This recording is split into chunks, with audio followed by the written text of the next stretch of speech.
안녕하세요, 여러분. 자, 오늘은 수익 19쪽을 통해서 각기둥을 복습하고 시작하도록 하겠습니다.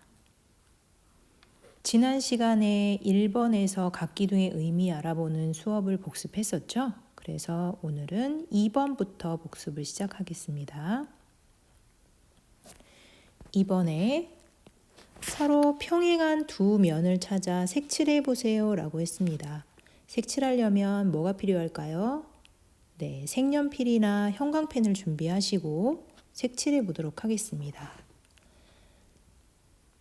선생님이 윗면을 색칠해 볼 테니까 여러분은 아랫면을 색칠 한번 해보세요. 되었나요? 그 다음 동그라미를 보면 밑면의 수직인 면은 몇 개인가요? 라고 물어봤어요. 밑면의 수직인 면은 뭘 얘기하는 거죠? 맞아요. 옆면이었죠. 옆면의 개수를 세어서 적어보도록 하세요. 다음으로는 옆면을 모두 찾아 써보세요 라고 했습니다. 요거는 나와 있는 기호를 이용해서 써야 되겠죠. 지난 시간에 기호를 쓰는 방식에 대해서 얘기했는데 맞는 방식은 시계 반대 방향으로 쓰는 방식이 맞다고 했었죠.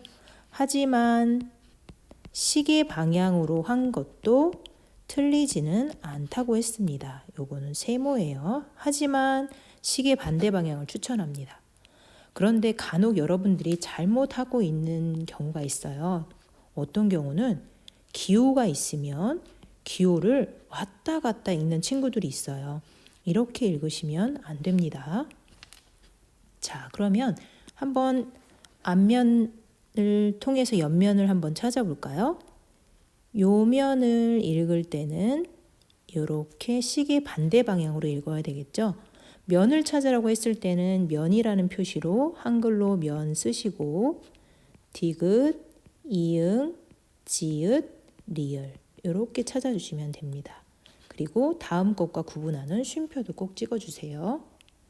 자, 그러면 19쪽에 겨냥도를 완성해 보세요 라고 했습니다. 겨냥도는 주의할 점이 세 가지가 있었죠. 보이는 선은 실선으로 쓴다.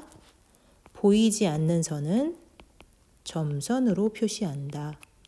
세 번째, 마주보는 모서리는 평행하게.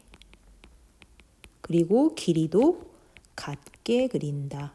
요 세 가지를 명심하고 그려보도록 하겠습니다. 그러면 보이는 모서리는 실선으로, 보이지 않는 모서리는 점선으로 표시를 하는데 이렇게 마주보는 모서리 있는 경우에는 길이를 같게 해주셔야 됩니다.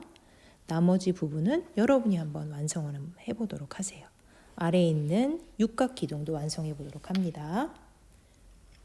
자, 그러면 4번으로 넘어가도록 하겠습니다.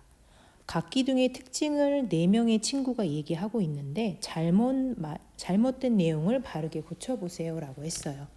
그러면 이 문제를 해결하기 위해선 우리가 지난 시간 마지막에 각기둥의 밑면과 옆면의 특징에 대해서 공부했는데 그 내용을 한번 살펴보고 찾아보도록 할게요.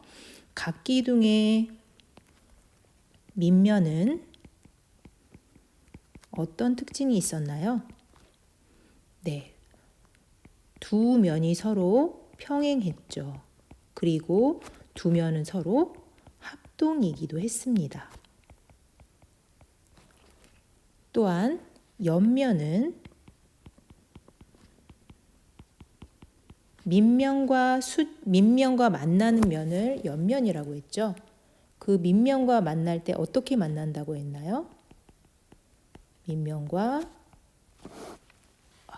선생님이 잘못 썼네요.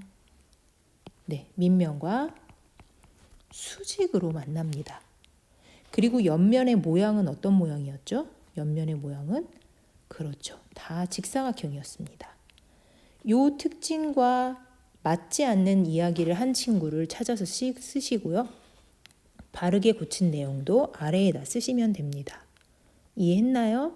잘 모르겠으면 댓글로 선생님한테 남겨주세요.